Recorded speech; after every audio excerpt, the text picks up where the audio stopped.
Greetings. Look at this dainty little glass. Craft beer calling, it says on that. That's where I was yesterday in Newcastle with some of the other brew tubers out there. What's in this glass, I should say, actually, is the New England IPA from last week. Now, I think I might have been a bit overcritical of it, let's say. It's not as bad as I maybe made it out to be.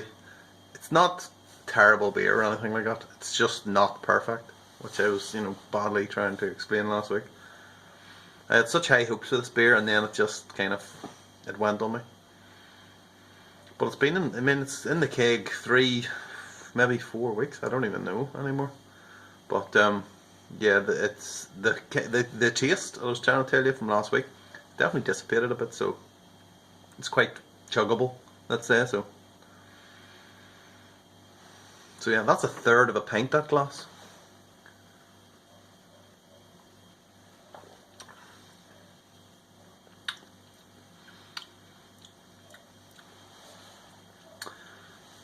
It's fine. It's absolutely fine. So yeah, that's a third of a pint. That's a little dainty bottle now, or a little dainty glass. They actually had the same size glasses as this in London this year. So hopefully that's not a trend that we're going towards as it gets more popular, these things, and then the standard of glassware goes down, and soon it'll be you'll have to pay for the glass as well as entry into the place.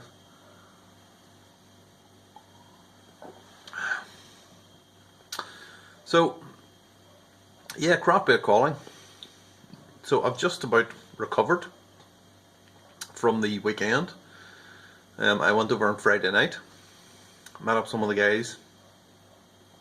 Rusty, there was Matt Calabases, and John. So Little John Anderson. Sorry, I'll be homebrew. Sorry. Ulysses, yeah, alright, let's knock that on the head. Yeah, so we all met up on Friday night. We generally stay, we met up in the pub. We all seemed to land around about the same time. And yeah, the pub where we were staying, beside the hotel that we were staying, yeah, they had, the selection of beers on tap was not stunning, to say the least. So, they had 2 taps full of Doom Bar, and yeah, that was about the height of it. So we went into town for a few pints. It's not until you go into town and see all the young people having a good time do you realise how old you actually are, and how much of a beer snob you are as well too, because while they're all down their pints of beer and Moretti, and just we're looking on in disgust. I mean, seriously, look at the size of that glass.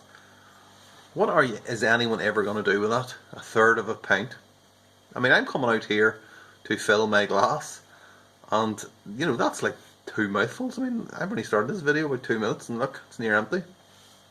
So it's a bit disappointing, to be honest. I mean, there's the one from last year. That's half a pint. There's the one from this year. Came prepared. Probably should ease up on the drinking, because we were drinking from 11 o'clock started up. I think Matt was in the pub anyway watching the rugby, so he was probably on the pints already, probably 9 o'clock in the morning. So yeah, it was held at Wylam Brewery. Again, Wylam is this magnificent building up in this the moor, is that what they call it? I think that's what Chris called it, the Newcastle Moor. So it's in the middle of this park, on top of a hill in Newcastle city centre. And yeah, the building again is like some kind of amazing looking thing from, it looks like the 1930s, I think it is the 1930s or something, but yeah, it looks lovely outside, inside's even better. So we got in, and it's not the biggest place in there, and have like one big hall, and then like a DJ, tables, and then all beer stalls around the outside of it. And then you can go into the actual brewery part, so you can see all the the fermenting tanks and all the equipment they use. And then the doors outside as well. So outside they had, because the weather wasn't great. It was a bit cold and a bit wet, at least to begin with. It kind of warmed up and stopped raining a bit later on in the afternoon. Sun actually came out. Yeah, the sun. I know, amazing. But yeah, hopefully if they're going to do it next year, maybe bring it forward a week. I'm pretty sure it was on the 19th last year, and this week it was on the 25th or 26th. And I definitely over here, it's probably the same over there, but over here it was like, in the space of that week, it felt like winter had just suddenly come in. So hopefully they'll maybe move it forward a bit. Now they had like a marquee type thing over the top, and loads of heaters and all, so there's no issue with you being cold. You could sit outside all day basically, because you would have these gas heaters over you. Just a few fires and all. All the food trucks and all were outside, and the German log cabin will serve all the kind of Schneiderweiss and all that type of stuff. That was outside as well. So yeah, it's compact, and but there's still plenty of choice of beer and stalls and whatnot. So in terms of the beer itself, last year there was a lot of sour beers. It was noticeably a lot of sour beers. This year wasn't so much. There was a couple. It was kind of split between juicy pale ales and juicy kind of New England IPAs and stuff like that, and just really fucking crazy like double IPAs and stuff. I mean, some places were like 8%, 9%. And then of course there was the kind of imperial stouts and whatnot, which I kind of left to the end. So I started on all the kind of light beers, and then worked my way up. A lot of hazy beers. There wasn't too many clear beers, it has to be said. Your classic IPAs don't seem to exist anymore. At least visually they don't seem to exist, because everything's just hazy. But yeah, I could count on one hand the amount of clear beers I actually had. And it was probably, you're counting two fingers, I think, the amount of clear beers I had. So I think there is also in the foyer when you come in, there's like a tap room. Wylam have their own tap room. Lovely little space in there. All the taps on the wall. I made a point of going in there because I wanted to try the Jackhead, which I never got to try, and I just presumed I would be able to pick up Jackhead somewhere, anywhere, but alas no. So yeah, I finally got to taste that, and I had intended to get a few cans as well too to bring home with me, or bring back to the hotel, but it never kind of panned out like that because we were all half pissed. So in terms of beers then, what really stood out, I started on all the pale beers, but after like 2 drinks, basically they all started tasting the same. It was just like loads and loads of hops being thrown at it. And there was only a couple of the pale beers that I can remember that really stood out. One was I can't even remember the name of the hop. It was like Citra I'm gonna say Sodor because I've got Thomas the Tank Engine in my head. I'll put it up on the screen now what it was. Never heard of those hops before. I think he said they were American hops, the guy behind the stall. And yeah, he said they actually tasted, he's told me that they tasted like coconut, and I was like, yeah, they do not taste, you don't get hops that taste like coconut. You know what, the beer did taste like coconut. I don't know if it was in the beer or if it really was the hops or what, but yeah, it was very strange. That was one that I can remember. In terms of the light beers, that's probably about it. The only other one then, or all the dark beers, I remember the dark beers more because they were just better, I think, the stouts. Even the dry, there was a dry stout in Mosaic. Yeah, it was fantastic. And it was like far better than any of the beers I'd had up to that point, which was like, I didn't start drinking the dark beers until like the second half. But I think the best one that I tasted was the North Brewing had it was a porter they had. I can't remember the name of it, but it was basically a coconut porter is what it was, and it was fantastic. Really loved it.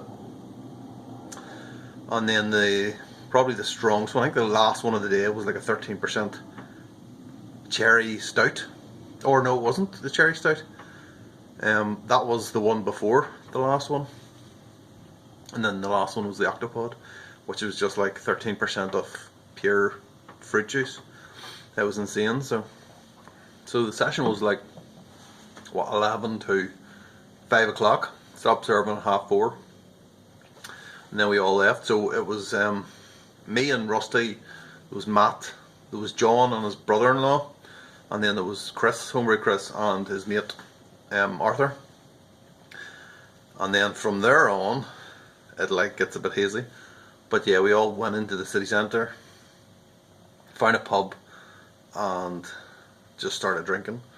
And then we went to another pub, and fortunately for me and Rusty anyway, we really wanted to, we were obsessed basically by something called a Parmo. That's not something that I had heard of until not that long ago.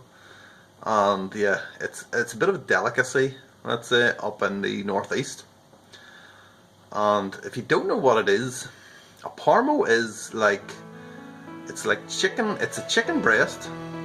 Split the chicken breast, butterfly it, you beat it down, so it's like a schnitzel almost. Put it in breadcrumbs, deep fry it, and then it comes out of the fryer. They put like bechamel sauce over the top, and then they put loads and loads of cheese over it, and then it goes straight back onto the grill to melt it all. And then you serve with chips and Christ knows what else. And yeah, it was a bit insane. I think the proper version, the Middlesbrough version, you get it in like a bap or something like that. I don't know, but yeah.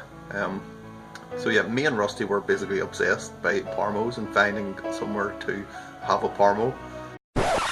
So yeah, we went off into the town centre to find somewhere to find a Parmo, while the rest of them just went from bar to bar, getting more and more drunk.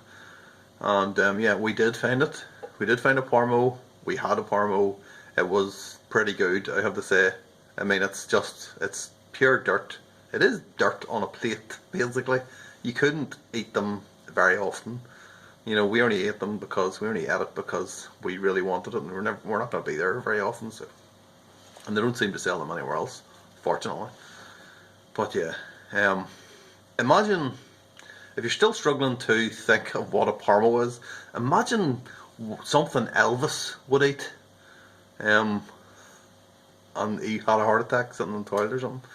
So yeah, that's it. Basically, it's just deep fried and it's covered in cheese and all horrible things that's really bad for you. So, but it's really nice, especially when you've been on the drink for about 6 or 7 hours. So yeah, then we went back. We had a couple more pints, and then we shot on back to the hotel. So we weren't really out that late. It was only about 9 or 10 o'clock, something like that. So, which is good. And then you don't have a massive hangover because you've had a full night's sleep and you've had the chance to recover. But yeah, so it was a good weekend, I think. I think I'll be going back again next year. I really enjoyed it. It is good. Newcastle's a good spot. It's you know, there's plenty of pubs and stuff. They're all quite easy and quite close together, and you know, you could really make a good night of it. So we didn't meet up with Robbie, unfortunately. He couldn't make the day session, the evening session, so I don't know, maybe next year we could do the evening session instead. We'll see what he's doing, but yeah. So yeah, that is it for another year. I think it'll take me a year to recover from that Parmo. Not from the excessive drinking, but just that Parmo. So then my insides are not going to be the same for about 3 days. So yeah, that's it. So that's just a cheers. See you next week.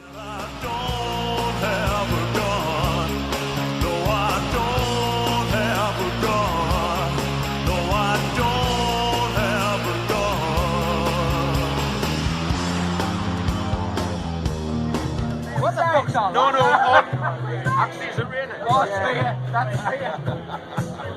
raining. Get a man out. I've got an early taxi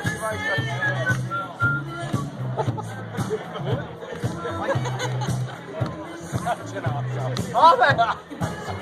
I'm fucking honest to God. Come here, I want to give you a kiss, love. Come here.